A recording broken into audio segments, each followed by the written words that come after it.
Greetings one and all, Cody here from GameCAST, here with a really exciting interview for you all, and I've actually had the opportunity to get Bioacidproductions from the CG shoutcasting team, sorry, I believe it's from GameStar shoutcasting team, and just going to have a quick interview here with him and see what he's been up to lately and everything. How are you, Bio? Really good, thanks, and it's good to be here. Alright, so I've just got a couple questions here for you, and we'll just get some answers for the gaming community and let them have a listen to this. So my first question for you is, when and why did you actually get into competitive gaming? When would have been, I believe it was, just going off memory now, 2009, around about June. Now, the reason why it was World of War Season 2, off memory, that was happening on Cybergamer in the open ladders. This is before the first season we ever had for Xbox 360 in regards to CGI.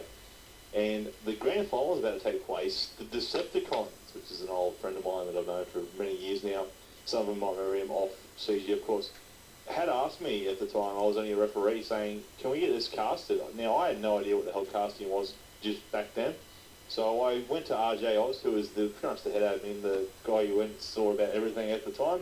I asked him, listen, the community want to get this show.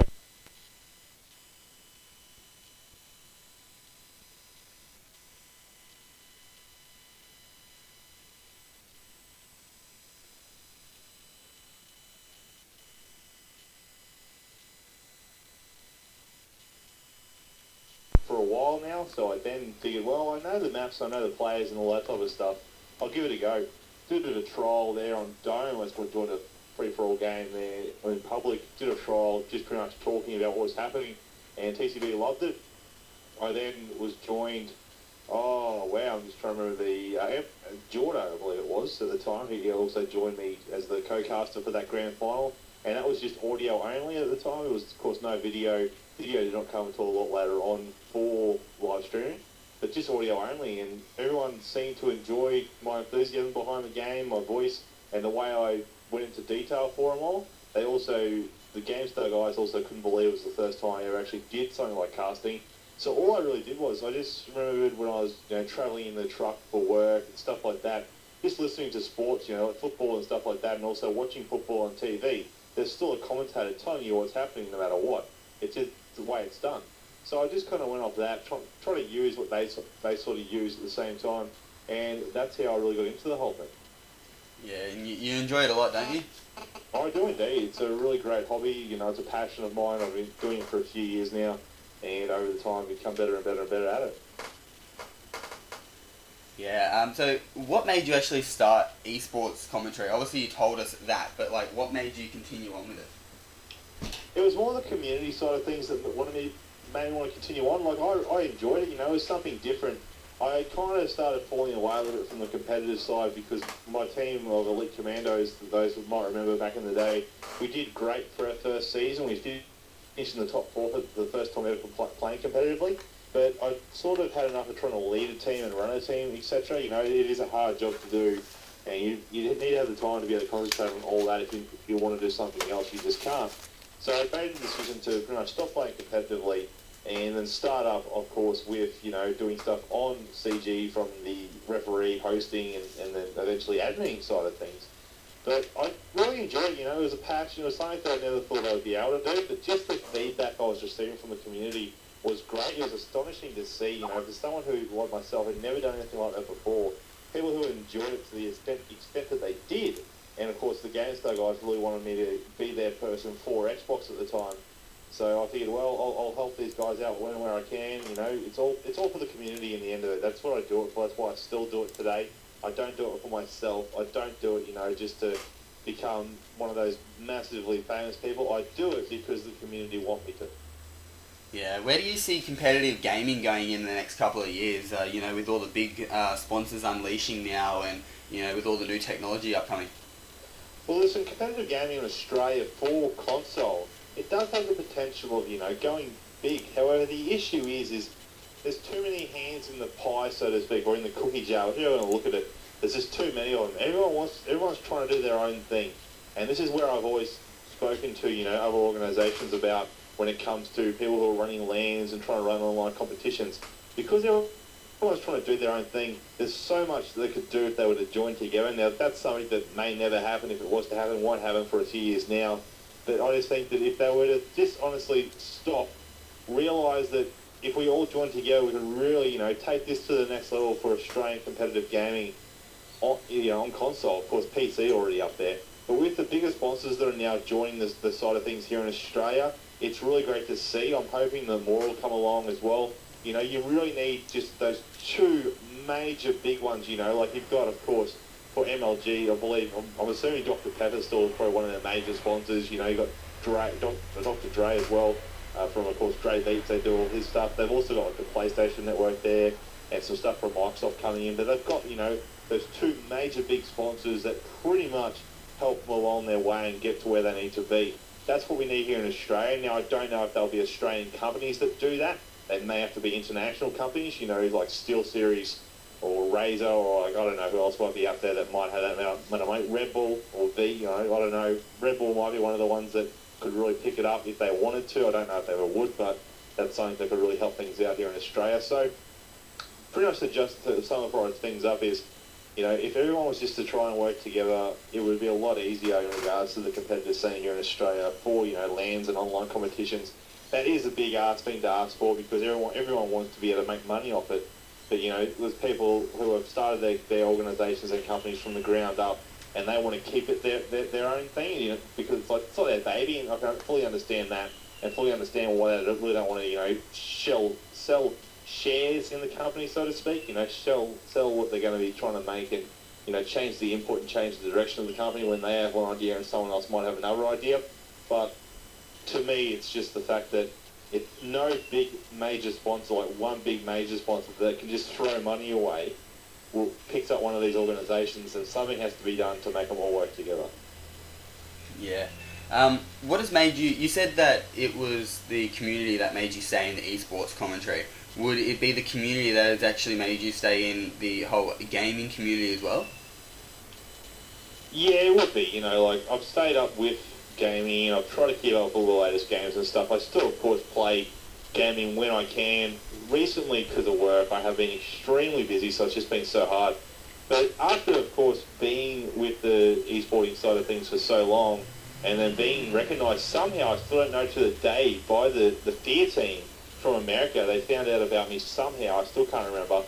They asked me then to do them videos for them. I did videos and commentaries for them. They put those up in the cinema. Also did some for Team Envious as well. Then it kind of grew after that. It did die down, but then Quiz, MLG commentator that those would know of, and of course now the Machinima Live programmer, he somehow found one of those videos that were up on Machinima by Team Fear, saw what I was doing, saw my talent, and contacted me on YouTube. Now this doesn't, you hear about it, it doesn't really happen to a lot of people.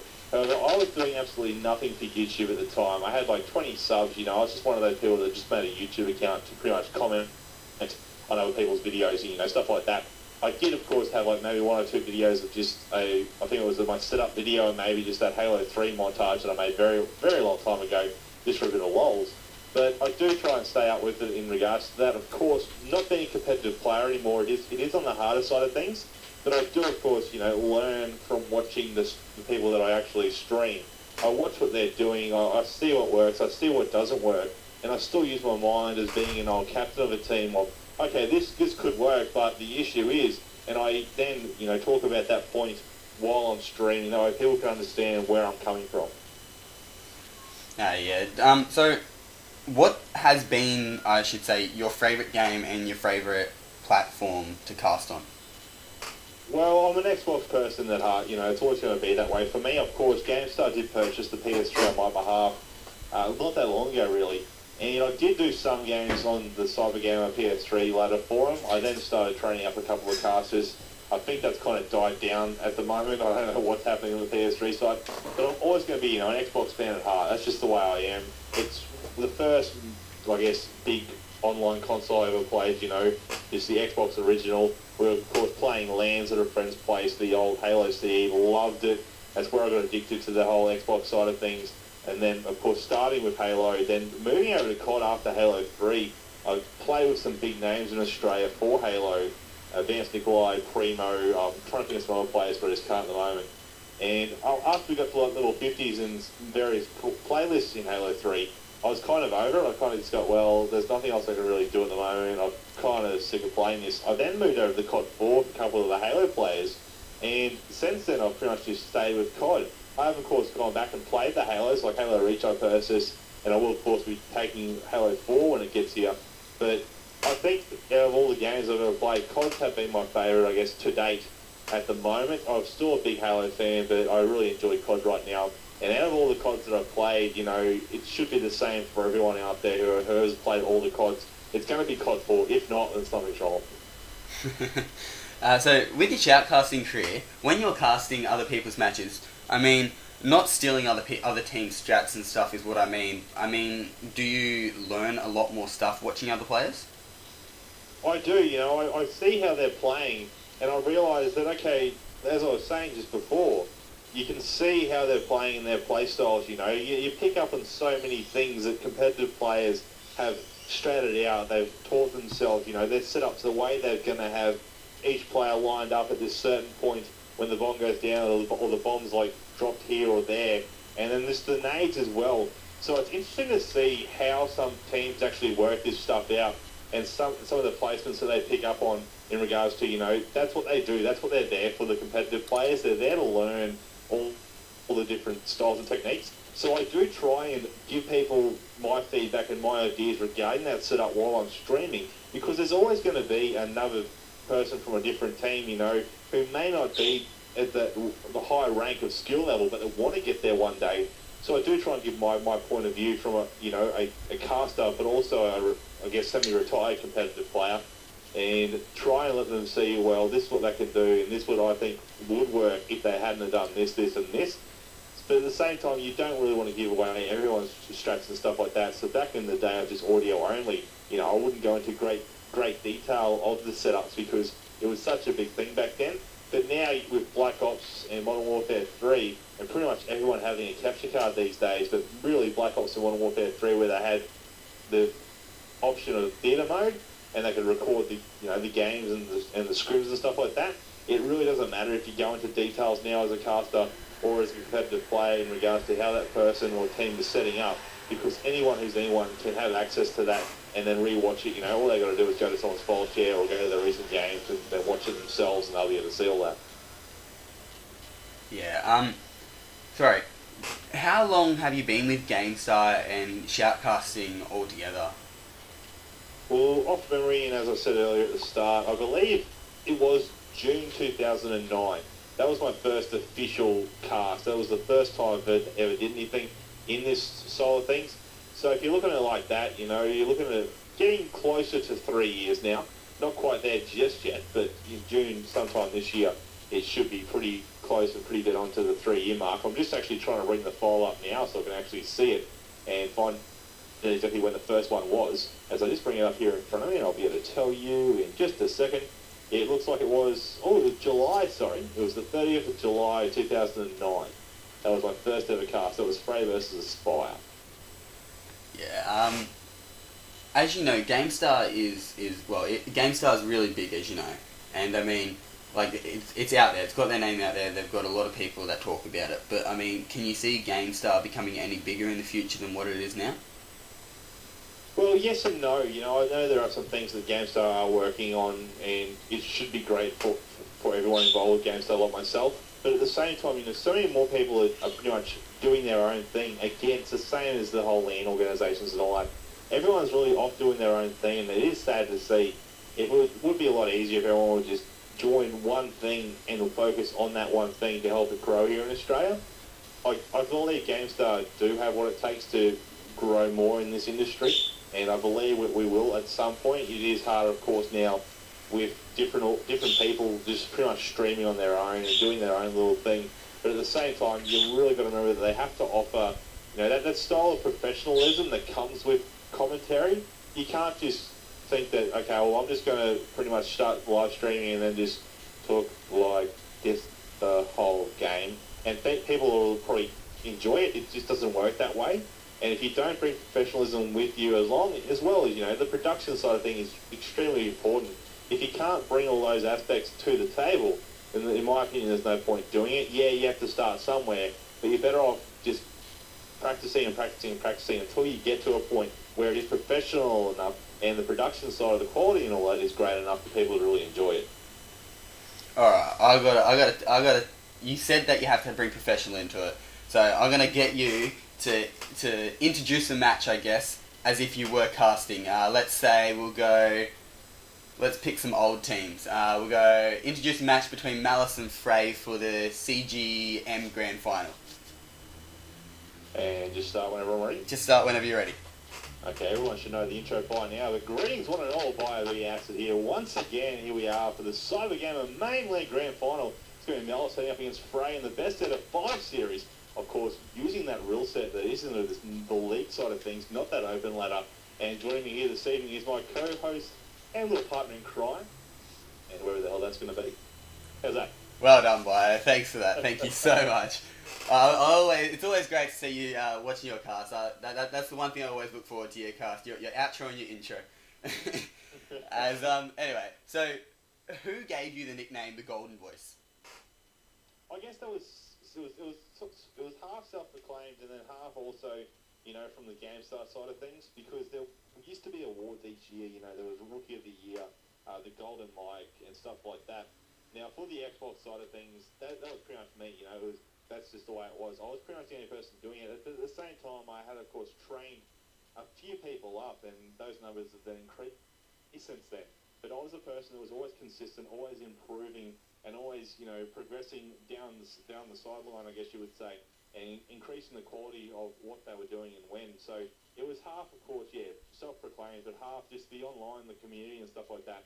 They're the ones that really pushed it through. There was polls put up on Cyber Gamer of who should get this award, blah, blah, blah, blah. And it was always the Xbox 360 people, even though they did know of some PC casters and stuff, but they were always voting for me because they always knew what I would be bringing to the table. Yeah. For the people who would like to, you've already given a bit of advice for the people who like to start getting into shoutcasting, but what more advice can you give to them rather than be professional about it? Listen, don't just go out there and just think, okay, I'm going to start live streaming, I've got a capture device and it's going to put it up online and, if people want to watch it, they will. If they don't, then I'm just not going to do it anymore. Don't do it that way. What you want to do is, and what some casters have done in the past to get better, is go into, pugs, pick up games on CG, go into a scrim, something like that. You can mute all the players if you want. Don't worry about that. Don't worry about them. Or don't have your mic plugged in at all, but just say, listen, I want to just get into this matchup, just practice a little bit. Do that until you get to a point where you feel comfortable with the level of professionalism that you're bringing right there and then. If you're leaving dead air from, 5 to 10 seconds and you think that, well, this shouldn't really be there, should be talking more, then keep practicing, keep going with that. Also, test your stream. Don't just start off testing a stream by doing an actual match. Spend hours upon hours upon hours. This is what I've done. I've done it for the last, 2.5 years, getting close to 3 years now, improving the quality of my stream. Now, of course, I can only do it so much to the upload rate that I'm allowed, but you don't have to then think that, okay, if my upload's only this, then the quality's going to be bad. You can try and figure out other ways to make it better. You can try, maybe, if you can't, do an actual proper live stream, then do a VOD. Record at a better local quality, which is a video on demand, which is what VOD stands for, and then upload that later after the match. So it won't be a live stream, but the quality that you're going to upload afterwards for video is going to be great. And of course, it'll allow you, if you wanted to, just edit some parts of the audio from the commentary. If you want to, I wouldn't recommend it. Of course, it was meant to be a live stream, so that's how you're meant to, do the audio at the top at the same time as live. But practice makes perfect, as they used to say, as they still say today, or I do at least. What you really want to focus on is making sure that what you hear is what you think other people want to hear as well. If you're just talking and then you stop for like 30 seconds to a minute, if it's not a rage round, it's a rage round, then go right ahead and shut up. But if you're just doing it, if you're meant to be commentating and you're leaving so much dead air where the match goes for 40 minutes, but only, 15 to 20 minutes is of you talking, then yeah, you want to keep practicing, you want to try and get better, and really spend the time and the preparation in getting your stream to the best possible settings that you can get it to.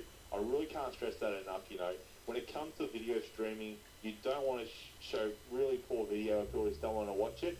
If you want to get into a serious side of things in regards to this, you want to keep trying different settings and getting into the best possible thing. research online, research what your capture device is capable of, research some different programs, and, you know, really learn those programs, the ins and outs of them all. You really want to make it as simple, as clean, and as cut as possible. And just going back to your competitive gaming side, when you were doing the competitive gaming, I guess, you mentioned something about Elite Commando. Was that your team? And like, was it like what was your first serious competitive team? Okay, well, my first serious competitive team, yeah, was Elite Commandos, ex-ECX. Those would remember it from, you know, years ago now. This is on World at War. Now, this is the first time I really just got introduced from the online, the friendly side of our clan. We've got about 50 odd members in our clan. This is just online, just for fun, you know. Started, of course, in Gears of War. Now they're pretty much all focused on COD. We do go back and play the odd Gears of War every now and again when the new ones come out. We had, you know, people that in the friendly side of things online that really showed out. You know, the people that you didn't want to be on the other team when you were playing hardcore S&D. You didn't want to go up against these people. Now, that, of course, were myself, Brooksy, Envious, I believe it was DB as well. DB wasn't really in the team to start with, but Anthony. And, well, who else was there? Maybe it was no, myself, Brooksy, Envious, Anthony. Maybe we did bring DB on as part of the original. Oh, see, it's been that long ago, it's hard to remember the original lineup. But they were the first five that we really had into it. And they were, I believe, just like memory now, the five that we really got going with in regards to the competitive side of things. Of course, we do have a lot of members in the clan that just weren't into competitive things. But going into our first season, you know, we had no idea. Our first ever matchup was actually against Brisbane Gods and Twirt. Off memory, I believe it may have been, I can't remember if they were called Proximity at the time, but it was on Cliffside World at War. It was just at the end of the first season, heading into the second, and then the start of the second season really kicking off. But it was the last matchup, it was the first matchup we played, but the last match for the first season. And we beat them on Cliffside. It was our first ever official matchup. We then strated and scrimmed and stuff like that, and we learned a lot from our mistakes. We played up against some great teams, you know, TKA at the time. They always rolled us, but we had fun versing those teams, and we always learned from our mistakes, you know. We always learned what would work and what wasn't working, and we try to improve each time. So that's when we finished heading into finals in the top four out of all the teams that were competing. We finished in the top four, so we felt, you know, great for our first ever competitive season. We didn't make it to the, you know, the grand final or the preliminary final, but we, you know, finished in top four, so that's still a great achievement in our books for our first ever time playing competitively. The guys then continued on playing a little bit. I then took a break, so I was really refereeing a lot of matches. And then I started being a bit of an admin as well, and more of a global mod as well on CG, so I was focusing on that, plus, you know, the streaming side of things and doing some audio castings and stuff. I was knocking them out as many as I could, you know. At some stages I was doing about 5 a week back then.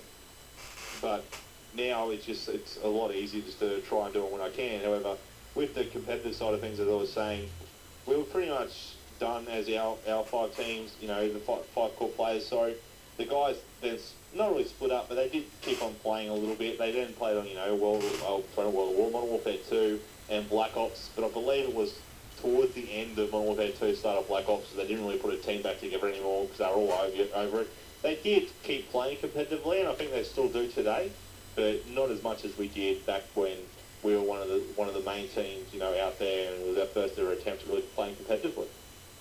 Yeah, sorry. Again, without saying that you need professionalism to, you know, get the stuff that you want, what other advice would you give for people to gain respect from the people that are in the gaming community and the people that are entering the gaming community today? Well, the simple thing is don't go online and be a keyboard warrior, you know. There's so many people out there that I've met at LANs, but online they're just this biggest keyboard warrior, but that LAN, you know, they're this tiny little person that is afraid to talk because they just don't know what you're going to say to them and stuff like that. But you want to be respected. To get respect, you've got to give respect, you know.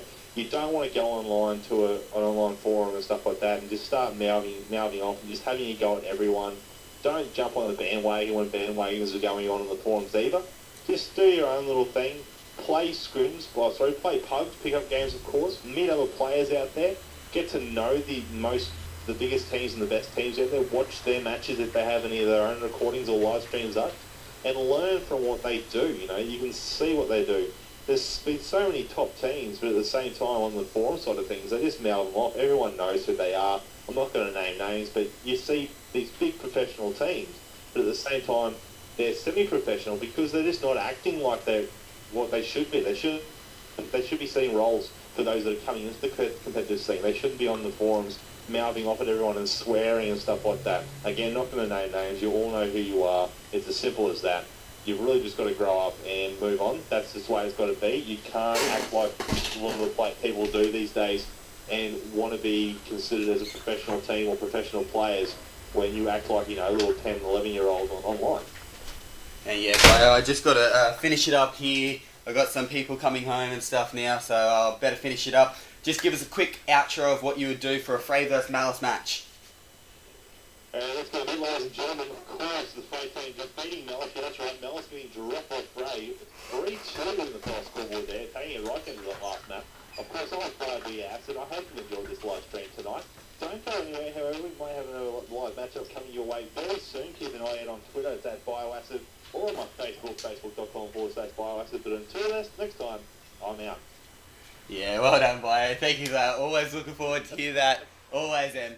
And anyway, guys, I was, of course, Curdy here from GameCAST, and from GameCAST, and doing an interview here with the BooYa Acid Man. And would like to thank you again so much, Bio, for taking the time out. We know you got a busy schedule and you got things to do. But again, thank you so much for joining us here this evening and conducting this interview with me. Is there any shout-outs or any words that you'd like to give to the people in the gaming community or your fans? I was going to shout out to everyone that's shown support to me throughout the years. It always keeps me going, as you all know. I've said it time and time again.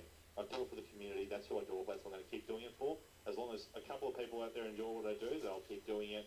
So a big shout out to all of them. A shout out to everyone from back in the day that really got me to where I am today as well. I wouldn't be there without any of you guys. And I have to give again, I don't know if he'll ever watch this or if he knows what's going on these days. The Decepticons, without him, I never would have asked the question, can we get the match shoutcasted? And I wouldn't be doing it right now. Again, Bio, I'd just like to thank you so much again. And quick shout out to Relentless Hosting, the sponsor of GameCAST. And again, Bio, I'm so honoured to be here today doing this interview with you. It's a pleasure, and I'd like to thank everyone in the gaming community that's going to be watching this interview, and stay tuned on GameCast's website, which will be live tonight, www.augamecast.com, and there'll be more interviews up soon, guys. And until then, that's it. Thanks a lot, guys.